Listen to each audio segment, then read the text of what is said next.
Okay, so we're in Derech Hashem. We are in, for those who are following along, Chelek Gimel, Perek Beis Os Hey, 3-5, and the name and edition which we use is page 378. The title of this class is the second in the series that we're doing with the Jewish view of witchcraft and wizardry. A little Harry Potter reference for those that didn't get it.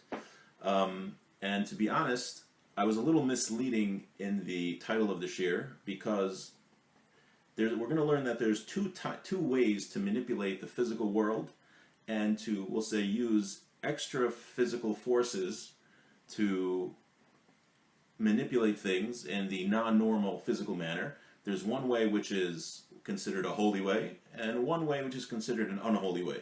The holy way we're going to talk about tonight. So that's not technically witchcraft and wizardry, even though the effects might be the same.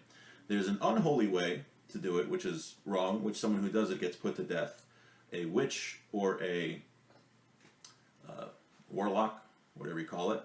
There are certain impure physical forces, spiritual forces, in the world that can be manipulated, these kochos atoma, and they can be manipulated to affect the physical world. And that's really what witchcraft is. And the Torah says about a witch that they should be put to death. You shouldn't let them live. So really, when we talk about the forces of good and the forces of evil, this shouldn't be viewed as, Harry Potter is the force of good and Voldemort is the force of evil, because in the end of the day, they're both wizards, so they would both be put to death. So the way to manipulate the physical world, there's going to be a holy way, which is permissible if you know what you're doing, and spoiler alert, nowadays, nobody really knows what they're doing, and if somebody does know what they're doing, they're not going to tell you about it, and anyone who tells you that they know what they're doing, they are probably a charlatan, and most definitely a charlatan, and don't know what they're doing and trying to make some money off you and scam you. Rav Yaakov Hillel actually wrote a really interesting article about this, calling out these, fake mikubalim, these fake mystical rabbis, who call so-called rabbis, that they really just try to take advantage of people, and they don't know what they're doing. And Rav Yaakov Hillel is a well-known Mekubal and Kabbalist, so he's warning the people to that, the people anyone who tells you that they know how to do this kind of stuff is fooling you nowadays. But we're going to learn that it's important to know that such a thing exists, because like we talked about last week, we mentioned many, many times, there is a physical world and a spiritual world, and everything has its source in the spiritual world. Everything in the physical world has the source in the spiritual world, and that it's all based on Hashem's illuminations, emanations, hashpahs, whatever you call them, and that in the spiritual world, the top spiritual world, the things, Hashem's emanations go down to each level. There's not just one spiritual world, there's many of them, many of them, and they go down level to level, they're all connected like a chain until the hashpahs, which are sourced in the spiritual world, come down into our physical world. And we learned last week that, one second. Yeah, I'm just going to put you on mute, okay? Okay. We'll give that one more time. And we learned that just like in the physical world, physical objects have a specific purpose. Like a knife is used to cut, and you can't use a knife, you can't use a spoon to cut. So too in the spiritual world.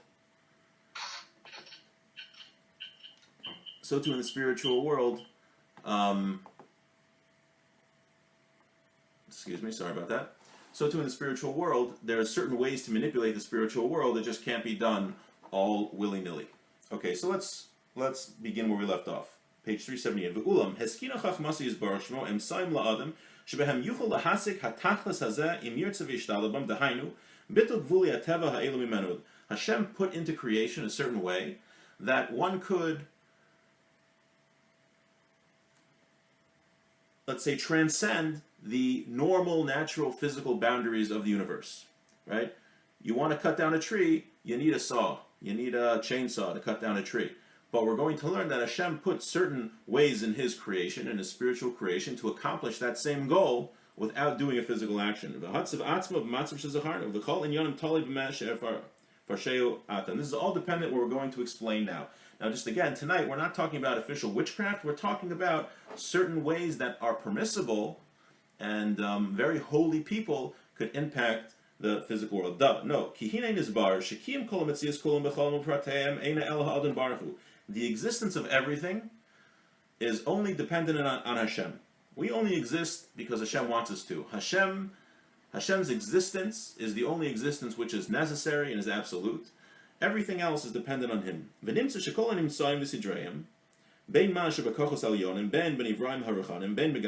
it's the supernal kochos, which we've mentioned before, whether it's the spiritual creations, whether it's the physical creations, all those things only exist because we are dependent on Hashem. V'hinei, hu nimtza umizgala el kol nimtzav. He is found and revealed to those who he wishes. Umashbiya bam kfi ma sheroy lahem l'kiyam inyanam, and he gives a hashpa. He, let's say, illuminates to those. Rabbi Naaman never translates shefa because he says there's really no good English translation for it. But Hashem provides his shefa for each of the creation, whether it's a physical creation or a spiritual creation, to exist on the level that it's supposed to exist in. V'nimtzuhu hashpos rabos v'shonos. We find there are many, many types of different hashpos. Kfi riboy hamekablim v'shinuyam. Right? There's many different creations in the world, many different physical creations, many different spiritual creations. So there's many different hashpos that are necessary that Hashem sends out to that each specific creation can receive. And just to stop for a second, if anyone has a question, you can. It's easier if you type it in the chat on the side, that I could. I'll see it. Okay.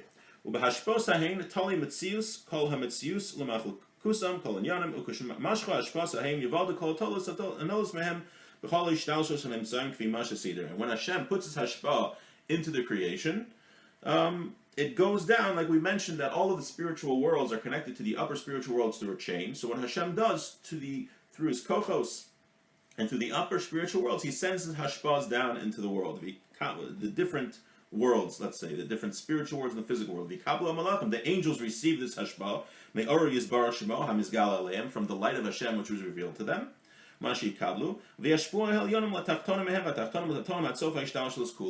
So Hashem shines his light on these angels, and the angels shine it to the angels below them, and the angels below them, and the angels below them, and the lower spiritual worlds, until it gets to the lowest world, which is really us in the physical world. Okay. So now we're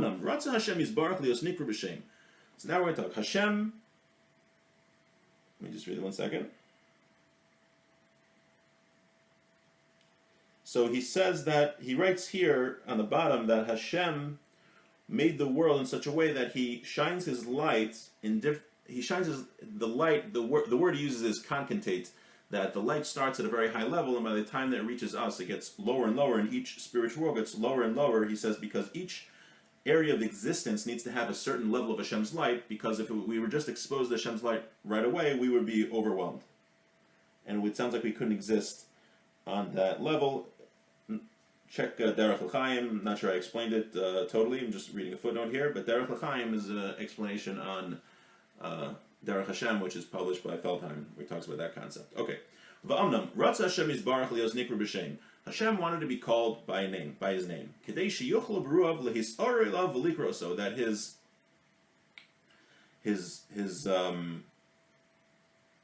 creations could call out to him and awaken themselves to him. La'askiro lehiskar v'elav, to call him out and to get close to him. V'hina yichel l'chvodu Hashem hamiyuchad, and he set aside a unique name. V'amar alav, and it says on it, Zeh Shemi La'olam. So the name Yud-Kei Vav-Kei, that's Hashem's holy name, that in the temple they would pronounce, the Kohen Gadol, the high priest, would pronounce once a year on Yom Kippur, but besides that, we're never ever allowed to pronounce the way it is spelt. And it says on that is my name forever, which is his holy name. V'hu Hashem shenikra b'al Hashem ha'kavod ba'atzmo. That's his glory itself is called with that name. Kfi ma sheratza likar b'shem, that he wanted to be called by a name. V'amnam kfi kol pratei hashpa'osav ratza v'nikra b'shem Hashem. However, we mentioned earlier that there are many hashpa'os, many emanations that Hashem reveals himself with and emanates into the world for various things, right? You have different angels that are in charge of different things, different spiritual entities, and each spiritual entity gets a different hashpa from Hashem.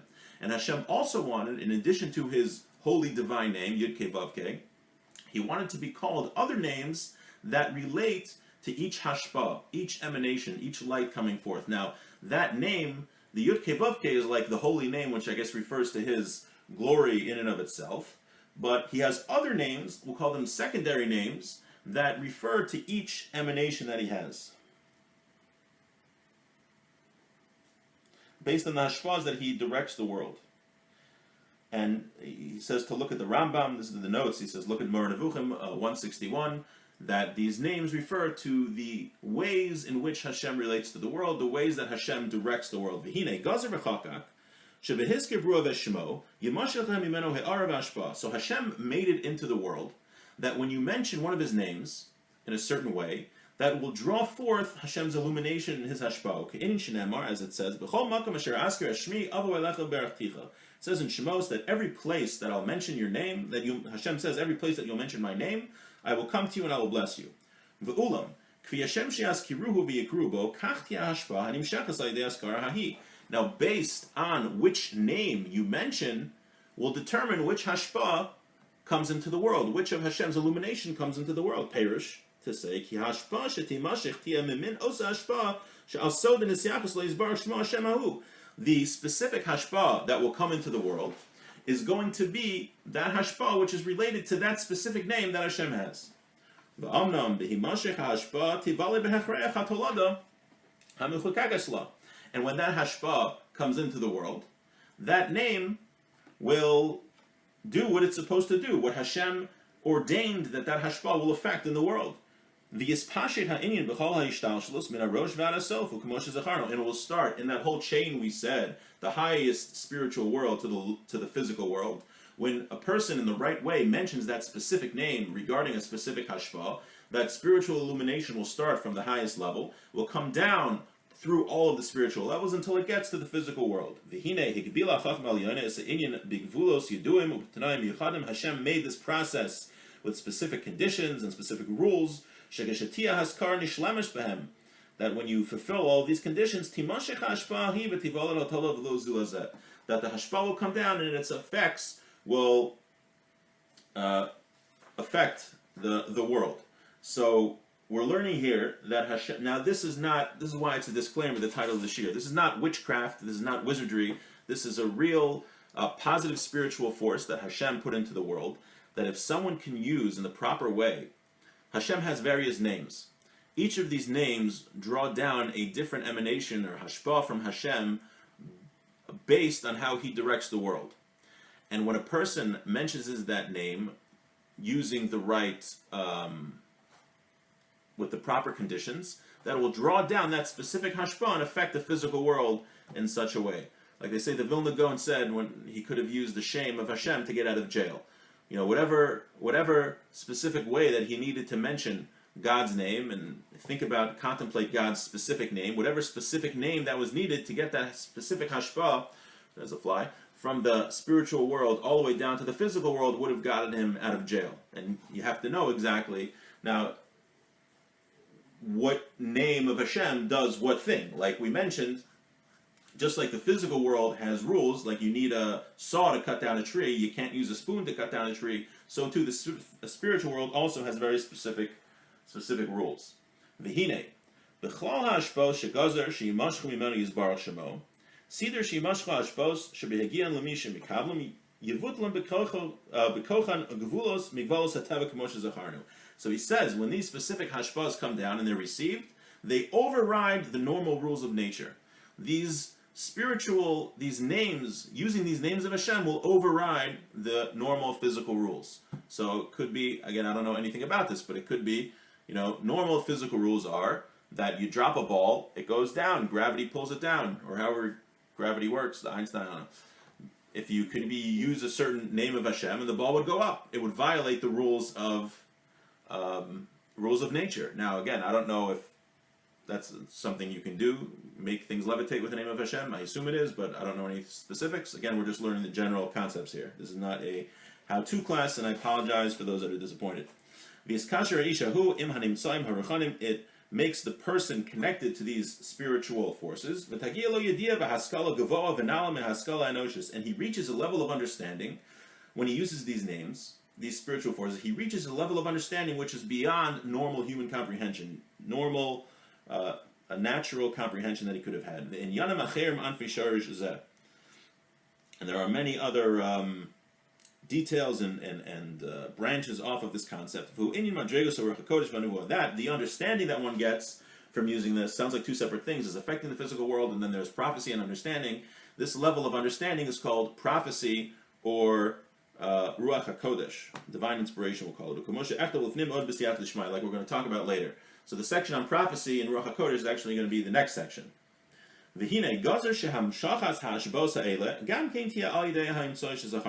And bringing down these hashbos are with the methods that we mentioned. Using these special names of Hashem. By contemplating them in the heart, or mentioning them verbally, or combining them with other things. So there's ways also to combine the names of Hashem to do different things. With the conditions. Like I'm going to explain later with God's help. So it sounds like it's related to affecting the physical world. With these names is related to how one gets prophecy. Let me just see here for a second. Yeah, so he says here that uttering the divine names of Hashem in certain ways also brings a person to prophecy. So again, just to summarize what we did, we are saying that there are many spiritual worlds, and we live in the physical world, and each spiritual world is connected to the spiritual world which is above it, and that everything exists in those spiritual worlds and in the physical world. We all exist because we're dependent on Hashem, and the way Hashem deals with the world is by putting certain hashbahs, certain emanations into these spiritual worlds that the angels receive and pass down to lower level until it gets to us. And Hashem made a certain process whereby a person mentioning certain names that are related to these emanations, he can affect the physical world in a spiritual way. And by effect, we mean that by mentioning these names or contemplating these names with certain conditions in certain ways, a person could actually go beyond and violate the normal rules of nature. And again, just to reiterate, this is not Witchcraft and Wizardry, even though I have Hogwarts behind me on the Zoom, and we call this year Witchcraft and Wizardry. This is really the good way that a person can do it, but again, it's not good nowadays because we really don't know what we're doing, and if a person doesn't know what he's doing with these spiritual forces, he could really mess himself up. So do not try this at home. And I think next week we're going to continue with this the same about using God willing, the names of Hashem, and then at the end of the section he's going to talk about witchcraft, how that's different. So witchcraft is also affecting the spiritual world with certain the physical world with certain spiritual forces, but it's done in a very different way. Does anyone have any questions or comments or anything? Okay, great. Thank you to everyone for coming. It's great to see everyone.